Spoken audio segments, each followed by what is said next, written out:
Hello everyone, this is Nicoraptor here, and we are back with more Dinovember. This will be the last video of Dinovember, and before we start, I just want to say thank you to everyone who has subscribed to my channel and watched my videos. It helps a lot, and I hope you guys will support me more to help make more videos like these in the near future. Now with that out of the way, let's get into the last Dinovember. Let's go! Also, a little bit of a side note, I'm a bit sick right now, so sorry if my voice sounds really bad. Anyways, enjoy the video.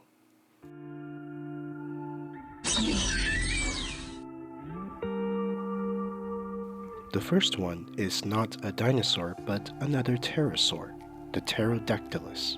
Pterodactylus was a small-sized pterosaur that lived in Europe and Africa during the late Jurassic period, about 150 to 148 million years ago. They are quite small compared to their larger cousins like Pteranodon, only having a wingspan of 1.04 meters wide or 3 feet wide. The name Pterodactylus translates to winged finger, and fun fact, this was the first ever pterosaur that has ever been found, and was what gave us proof of the wide variety of flying reptiles that we know of today, ranging from small ones like Ankylosaurus to the giants like Hetzeopteryx. The first fossils of Pterodactylus were found in 1784, and it was during that time when people were starting to discover the first ever dinosaurs. And when they found the fossils of Pterodactylus, they thought it was some type of sea creature, since they always believed that unknown and strange creatures came from the sea. But then a French scientist by the name of Johann Hermann in the 1800s studied the fossil and saw that it was a flying creature, not a sea creature, due to its elongated fourth finger that would have supported wing membranes. So they started to reconstruct the creature, but they don't have any real-life animals to base its looks on, as no creature alive had body structure like these. Well, except for the bats. So they believed that this was an ancient flying mammal, therefore they made it look like this. But of course this was not what the animal looked like at all. And after many years of studying and digging, they have found more fossils of pterosaurs and Pterodactylus. And after learning that they were reptiles, they reconstructed the creature to what we know today, a flying reptile with a long beak equipped with needle-sharp teeth for catching fish. This of course became one of the most recognizable pterosaurs due to its first ever discovery and a kickstart to learning more about these flying creatures that lived alongside the dinosaurs.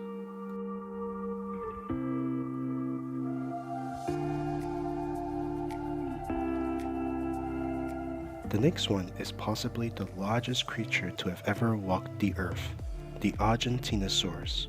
Argentinosaurus was a giant sauropod that lived during the late Cretaceous period about 92 million years ago. It lived in Argentina, which is how it got its name, Argentina's lizard. This animal was massive, measuring up to 115 feet long and can weigh up to over 80 tons. That's as much as 27 African elephants. The first bone of Argentinosaurus was found in 1987. Is that the bite of 87? Wait, what? No, this is not related to Five Nights at Freddy's. And why is Markiplier here? Oh, never mind. Anyways, as I was saying, when they found the first fossils of Argentinosaurus, they found a giant femur bone or thigh bone that was huge. It measured to over 8 feet tall and was bigger than a full-grown man. Scientists were amazed that such a creature can grow up to be of this size, and after many years of digging, they found the complete skeleton, and they were in awe of the massive size of this creature. They believed that Argentinosaurus was so large that it did not have any predators, but they have found fragments with bite marks on them. What sort of creature would have made bite marks like that?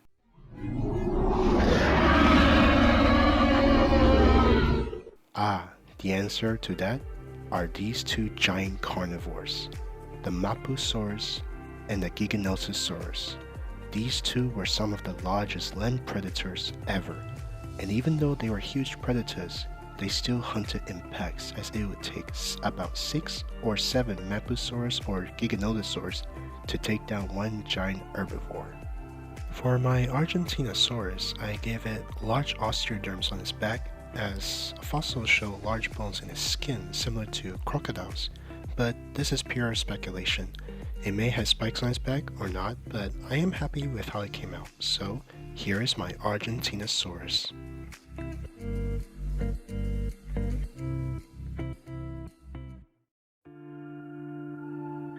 The next dinosaur is the Latenivenatrix. Now, this dinosaur shares a backstory with the invalid species, the Troodon or Styracosaurus, because when they found the bones of it in 2017, they believed it was the bones of the Troodon, but after the whole wastebasket taxon debate, the Troodon was then split into two species because the bones turns out to be from two different dinosaurs, the Styracosaurus and the newly named Latenivenatrix. But they both belong to the same family group, the Troodontid. Latenivenatrix was the largest troodontid dinosaur ever discovered, measuring up to 11 feet long, with a skull measuring up to 8 inches long. It lived in Canada during the late Cretaceous period, about 75 million years ago, and the name translates to hiding hunter. Now, I don't really have anything else to say about this dinosaur since I haven't heard of it yet, and learning that it used to be a Troodon, and since I've already drawn a Troodon, I didn't want to make the same thing again. So I tried to make it look different. I went online to look up references, and I decided to go for this final look. I gave it feathers just like the previous Troodon, and I gave it a bulkier body. And I gave it coloring similar to a red-tailed hawk, and honestly, this might be one of my best feathered dinosaurs I've ever drawn actually. And sorry for the lack of info as there's not much known about this dinosaur, but I hope you like my Latenivenatrix.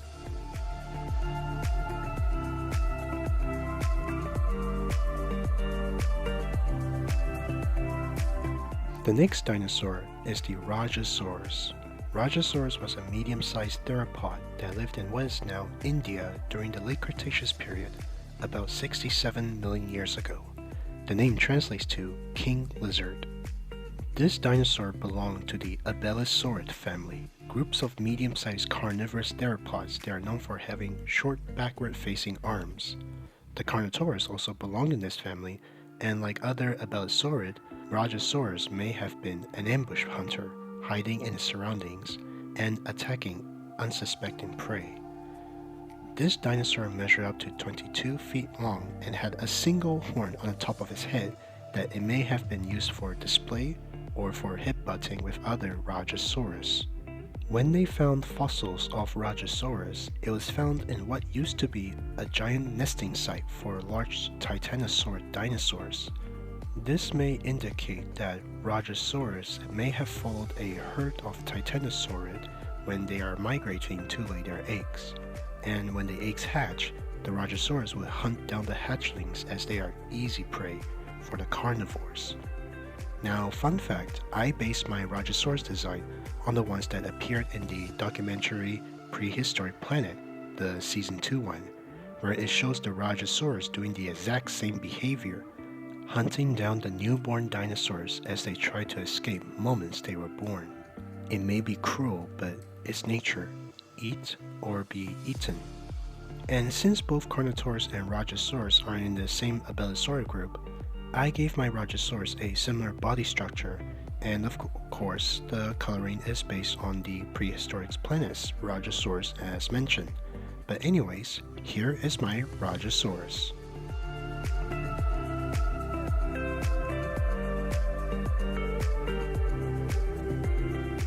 The next dinosaur is the Styracosaurus.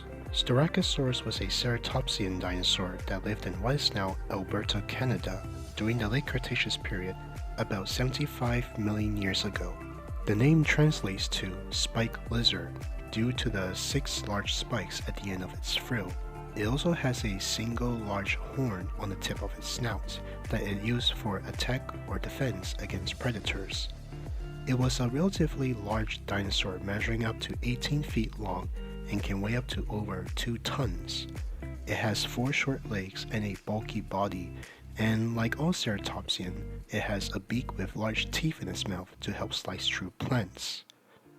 They live in large herds and would protect their young against ambushing predators like Albertosaurus. And fun fact, each Styracosaurus can have different number of horns at the end of its frill, and some of the horns can grow in different directions, some facing inwards and some facing outwards, and even some can grow an extra horn at their frill, which can cause an asymmetrical pattern.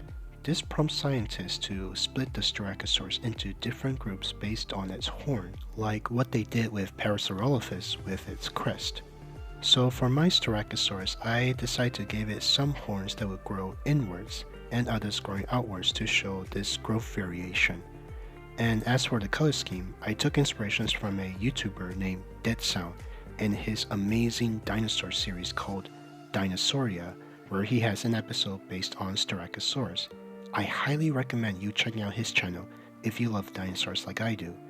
But anyways, here is my Styracosaurus.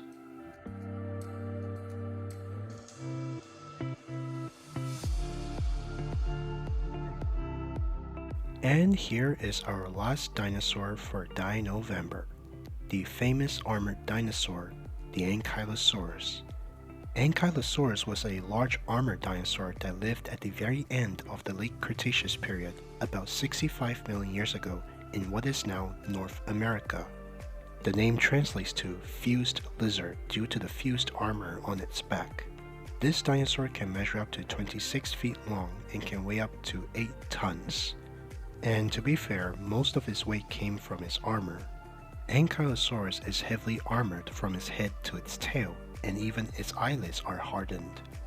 They evolved these armor as a way to defend themselves against their predators like Tyrannosaurus. And if that wasn't enough, they have a formidable club at the ends of their tails. These can do serious damage when swung with full strength. They even found a femur of a T-Rex that was broken, and paleontologists believe that it was a T-Rex that was injured by an Ankylosaurus's tail. The Ankylosaurus was the largest member of the Ankylosaurid family, or the armored dinosaurs, and it is another most recognizable dinosaur on par with Triceratops, Tyrannosaurus, and Brachiosaurus. And many people call this dinosaur a living tank. Now, a lot of people believe that this dinosaur was also covered in spikes, but it wasn't. It has a more rounded osteoderms covering its armor, so for my Ankylosaurus, I went with the scientifically accurate Ankylosaurus, and not the one shown in Jurassic World, where it has spikes. And the coloring, I based it on the Walking with Dinosaurs Ankylosaurus, as I love the black with yellow patterning. But I hope you all enjoyed the Dinovember challenge, and here is the last dinosaur, the Ankylosaurus.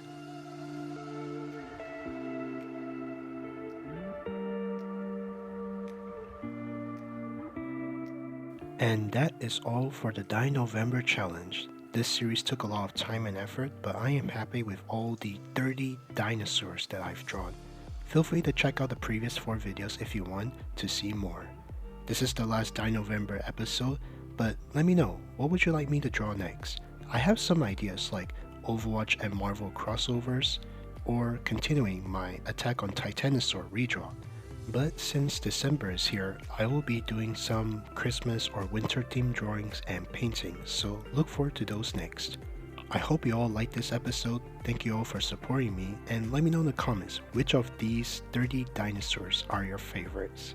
I would say my favorite is the Neotenix Spinosaurus, the Carnotaurus, Hetzegopteryx, Brachiosaurus, Basilosaurus, and the Latenivenatrix. Like, share, and subscribe to this channel for more videos like these. Thank you all for watching, and have a Jurassic day.